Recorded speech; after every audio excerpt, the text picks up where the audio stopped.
አንድ ቀን ማርያም ሱሪ ለብሳ አታውቅም። አንድ ቀን ደረቷን ከፍታ አታውቅም። ስትናገር አሁን ሲቀራ ከሰማችሁ ወለም የምሰስኒ በሸር ነው ያለችው። አንቺ መርየም አንቺ አረገሽ ብሎ ወረኞች መጥቶ ሲመጣ አረንያ አንድ ወንድ እንዲህ ያልነካኝ ሲሆን ጌታዬ እንዴት አረግዛለሁ እንዴት እሶናለሁ ብላ ተጨነቀች።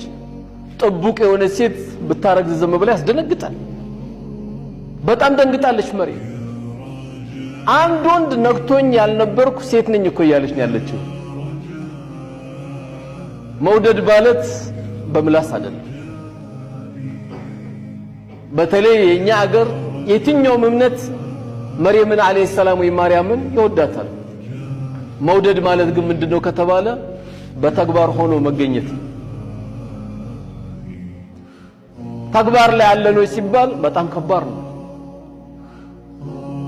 መርየም እንግዲህ አርግዛ እንኳን መላኩ ጅብሪል አለይሂ ሰላም በመጣባት ጊዜ ኢኒ አዑዙ ቢርrahማን ሚንከ ኢን ኩንተ ተቂያ እኔ በረህማን ጌታ ተጠበቃለሁ እንዳትጠጋኝ ያለችው።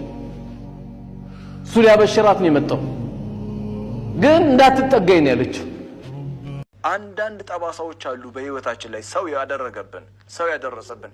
ያ ጠባሳ በፍጹም ሊታከም አይችልም። በምድር ላይ ሳለን the scar is going to be there always ሁሉ ጊዜ ይኖራል አብሮን እና ያ ጠባሳ ውስጣችን ሁሉ ጊዜ አብሮ መኖር it's a human nature ነው፣ ሰዋዊ ነው፣ ተፈጥሯዊ ነው። የሚገርማችሁ ነገር አንዳንድ ጊዜ ይቅርታ ሁሉ ልትሉ ትችላላችሁ።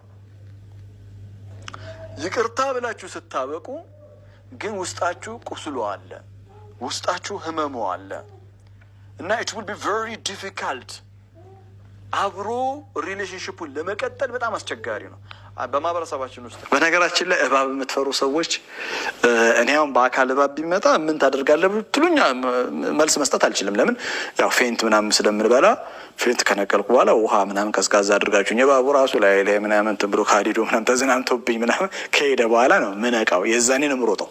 እሱ ሄደ በኋላ ነው የምሮጠው።